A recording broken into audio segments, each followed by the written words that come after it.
Si Mang Benji, 48 years old, isang taxi driver sa maraming taon.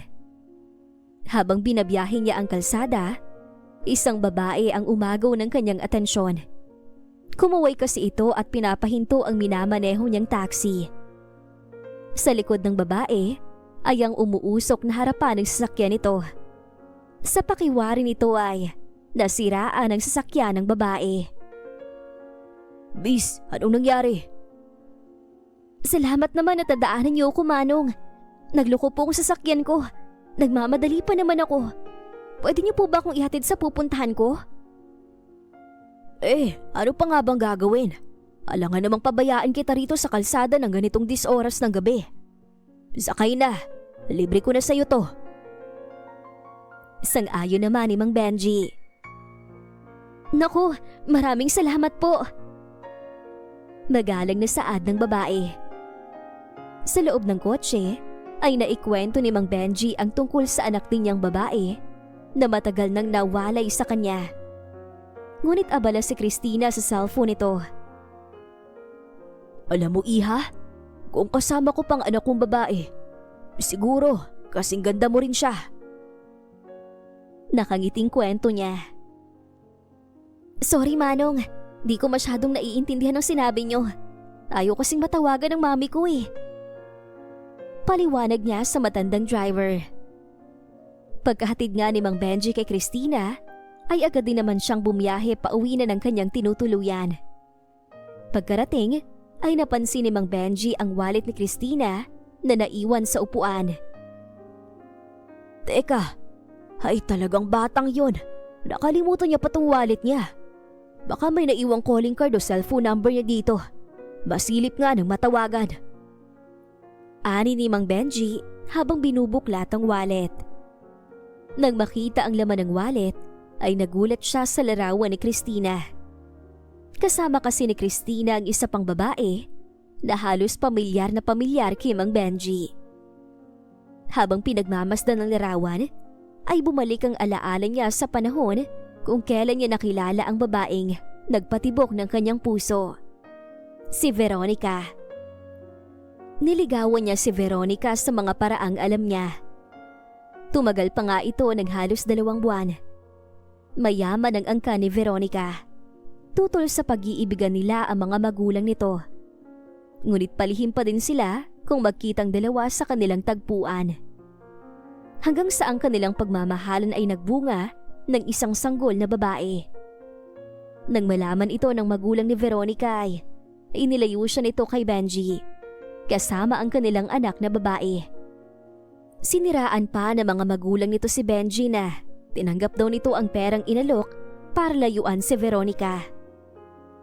Hindi pa uso noon ang gadgets, kaya mas mahirap para kay Benji ang mahanap ang mag-ina niya. Sumabay pang namatay ang mama at papa niya sa sakit. Dahil sa kahirapan, hindi na niya ito nagawa pang maipagamot. Simula rin noon, nanumpa siyang hindi na mag-aasawa dahil ayaw niyang palitan sa puso niya si Veronica.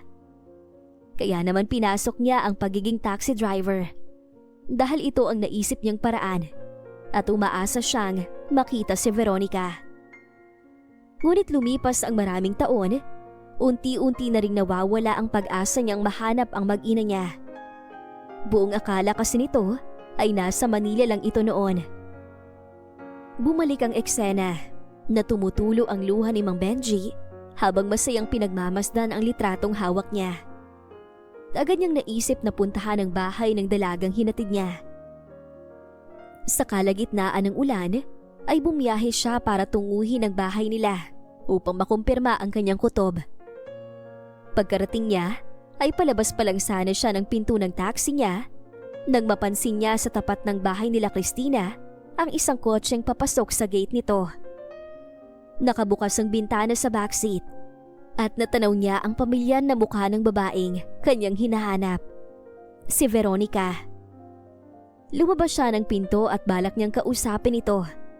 Ngunit naroon din ang isang lalaking nakaakbay sa balikat ni Veronica na may hawak na payong sa kabilang kamay. Narinig din niya itong tinawag na asawa ng lalaki si Veronica.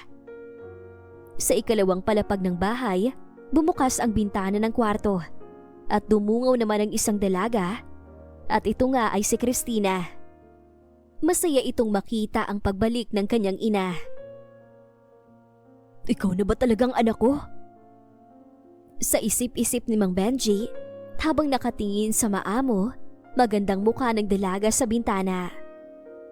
Hindi muna nagpakilala si Mang Benji kay Christina. Gusto niyang makasama ang anak, kaya naman sa tuwing kailangan ng taxi nito ay sinasadya niyang huminto rito. "Taxi!" Sigaw nito. "Ha? Manong, kayo po ulit?" Gulat na tanong ni Christina. "Oo, iha, ikaw ulit. Busta ang kotse mo? Okay na ba?" Tanong nito sa dalaga. Nakangiting tumango si Christina tapos ay sumakay na sa loob. Nagpahatid siya sa school na pinapasukan niya. Sa biyahe, napansin naman ni Mang Benji na tahimik at tila malalim ang iniisip ni Christina. Kaya naman, nagsimula siyang kausapin ito at nagtanong-tanong. "Mukhang hindi maganda ang gising natin ah. Baka kung saan ka na mapunta niyan sa labas ng kalawakan." Pabirong saad nito. Naagaw nito ang atensyon ng dalaga, kaya napatingin din ito kay Mang Benji. "Po? May iniisip lang. Manong, pwede mo ba akong dalhin sa park?" "Oo akala ko ba sa school ang tungo mo?" "Ayoko po munang pumasok. Gusto kong mapag-isa." "Ganun ba? Hindi ka ba pagagalitan ng mami mo?" Natahimik muli si Christina at biglang kumunot ang noo. Strict parents kasi ang mami niya. Hindi niya rin gusto ang ugali ng stepsister niya na anak ng kinikilalang ama niya. Bata pa lang ay alam na ni Christina na hindi iyon ang daddy niya. Inamin din naman ito ng kanyang mami. Ngunit dahil nga sa pinangahawakang paniniwala ng mami niya tungkol sa tunay niyang ama, ay ito ang tumatak din sa isip niya. Ang iniwan sila ng tunay niyang ama kapalit ng malaking halaga ng pera. At ilang balitang may pamilya ng araw ang kanilang ama. Pagkahinto sa park bago pa man makababa si Christina sa taxi ni Mang Benji, ay ibinalik ni Mang Benji ang wallet ni Christina at tinanong ang pangalan ng mami nito. "Oh, naiwan ko po ba to? Nako, buti naman nandito lang. Nawala na ho sa isip kong hanapin pa." "Siya nga pala iha, pwede ko bang malaman ang pangalan ng mami mo?" "Ha? Veronica po. Bakit po?" Nabigla si Mang Benji nang sa wakas ay kumpirmado na niya ang lahat. Tinanong niya rin kung kasama ba niya ang ama nito. Ngunit sinabi ni Christina na hindi niya gustong makita ang amang umabandona sa kanilang mag-ina. Laging bukang bibig ng kanyang mami ang galit noon sa ama ni Christina sa tuwing lasing ito. Hanggang ngayon kasi, kahit na may bagong kinakasama si Veronica, ay si Benji pa rin ang laman ng puso niya. Masaya siyang malaman na nasa harap niya ang anak na matagal na niyang hinanap at hinintay. "Alam mo iha, hindi naman siguro ganun ang papa mo. May dahilan ang lahat. Hindi ka dapat magalit sa papa mo dahil lang sa kwento. Sigurado akong mahal na mahal kayo ng papa mo at hinahanap din kayo nun." "Paano niyo po nasabi yan? Kilala niyo po bang papa ko?" Gustong-gusto nang magpakilala ni Mang Benji upang mayakap niya ang anak. Ngunit hindi pa siya handa. Ayaw niyang madagdagan ang iniisip ng anak. Gusto niyang makausap muna si Veronica na mami nito at ipaliwanag ang lahat. Nagpaalam si Mang Benji kay Christina. Nakatingin siya sa anak sa side mirror ng taxi niya. Umiiyak siyang masaya na nalulungkot din para sa anak. Pinuntahan niya ang bahay nila Veronica at saktong palabas pa lang ng gate ang kotse ni Veronica. Wala itong kasama, kaya sinamantala ni Benji ang pagkakataon. Sinundan niya ang kotse ni Veronica at hinarang ang daan. Huminto sa galit si Veronica at lumabas ng kotse at galit nitong kinumpronta ang driver ng taxi. Lumabas ka dyan! Kakasuhan kita! Hay! Ang luwag-luwag ng daanan, hoy! Lumabas nga si Benji sa taxi nito para harapin si Veronica. Nang makita ni Veronica ang tila pamilyar na mukha ng taxi driver, ay agad na naalala nito ang dating lalaking minamahal. Benji? Ako nga, Veronica. Pwede ba tayo mag-usap? Walang hiya ka? Ang lakas ng loob mo magpakita sa akin pagkatapos mo kaming iwan ng anak mo? Hindi mo na kailangan magpaliwanag. Alam ko ng lahat. Tinanggap mo ang pera para iwan ako. Napakamakasarili mo. Makinig ka muna. Hayaan muna ako magpaliwanag. Hindi totoong iniwan ko kayo ng anak natin. Hindi rin totoong tinanggap ko ang pera na inalok sa akin ng mami mo. Inilayo kayo sa akin pagkatapos akong ipakidnap ng daddy mo. Oo, may mga tauhan ng mami mo na kumidnap sa akin. Dinala ko nila sa isang abandonadong kwarto. Madilim, ngunit naririnig ko ang boses ng mami mo. 2 araw nila akong ikinulong. Nakagapos, nakapiring ang mga mata ko. Nang pinalayan nila ako, nalaman kong wala na kayo. Kasabay nun, pumanaw ang mga magulang ko. Yun yung totoo, Veronica. Paniwalaan mo naman sana ako. Paliwanag ni Benji. Hindi ko alam. Hindi magagawa nila mami na magpakidnap ng tao. Oo, strikto sila pagdating sa akin at sa magiging nobyo ko. Pero ang ganung kasamang gawa, hindi yun kaya ng mami ko. Bakit ka pa nagpakita? Huwag ka magpakilala sa anak ko. Layuan mo na kami. Galit na iniwan ni Veronica si Benji. Nang hindi man lang nito pinagbigyan o pinatawad, mabilis niyang minaneho ang kotse palayo kay Benji. Malungkot na umiiyak si Benji sa loob ng kotse niya. Ngunit hindi niya susukuan ang paghahabol sa mag-ina niya. May iniindang sakit si Benji at pangarap niyang makilala ng anak at matawag na papa bago mahuli ang lahat. Kaya naman, pinuntahan niya ito sa park. May dala siyang bulaklak at teddy bear. Nakita niya itong umiiyak na may hawak na litrato at sulat. Nabasa na ni Christina ang sulat ni Mang Benji na inilagay niya sa isinauling wallet nito. Kasama ang masayang larawan nilang dalawa ni Veronica. Ito pa nyo. Sorry anak, mapatawad mo sana ako. Papa, bakit ngayon lang kayo dumating? Bakit hindi niyo agad sinabing ikaw ang papa ko? Pwede po bang magkwento kayo sa akin? Ano po bang totoong dahilan bakit niyo kami iniwan ni Mami? Lumapit si Mang Benji at niyakap lang na mahigpit ang umiiyak na dalaga. Anak, patawarin mo si Papa. Hinahanap ko kayo noon. Totoo. Walang araw, oras, minuto, taon na hindi kayong laging laman ng puso at isip ko. Hindi ko maaaring sabihin kung anong dahilan. Pero ang mahalaga, nakilala na kita anak ko. Sana bigyan niyo ako ng mami mo ng pagkakataon na makasama ulit bago man lang ako mawala. Mawawala ka ulit, Papa?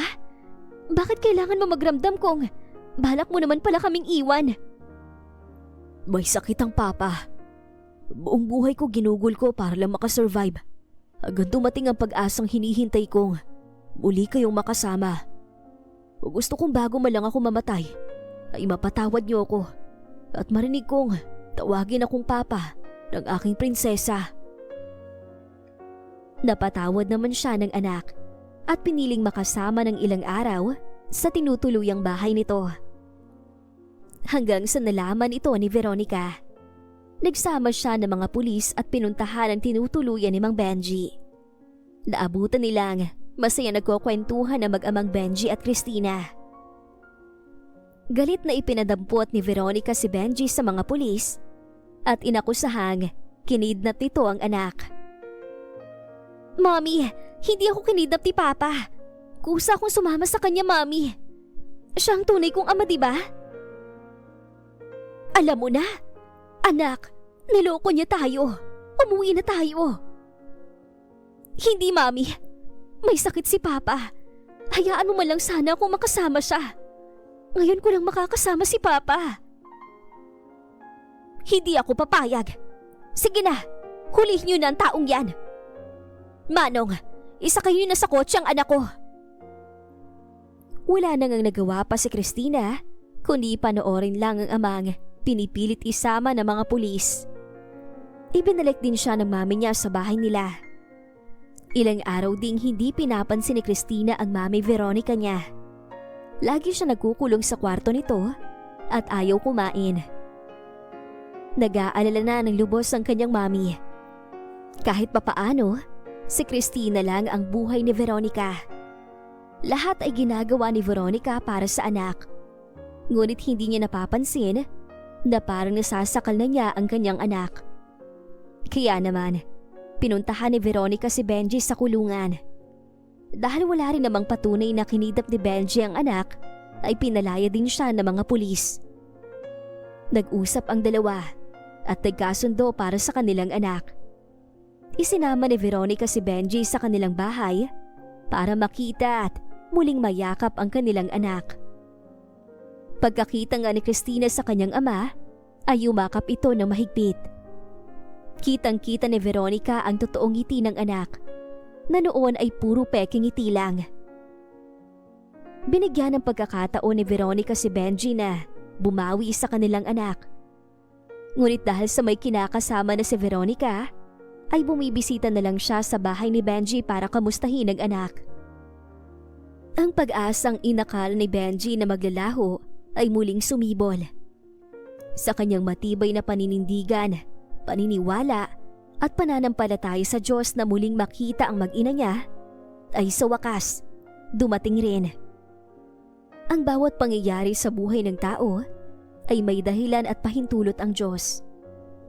Ngunit mas patatatagin ka nito sa iyong pananampalataya at iyong pag-ibig. Walang imposible, basta kasama mo ang Diyos sa buhay mo. Darating at darating din ang tamang panahon at kaginhawaan sa buhay, basta't magtiwala ka lang. At hanggang dito na lang po ang magandang istorya nating ito. Maraming salamat mga kakwentuhan! Huwag niyong kalimutang mag-like at subscribe at pindutin na rin ang notification bell para lagi kayong updated sa ating kwentuhan. Hanggang sa muli, paalam!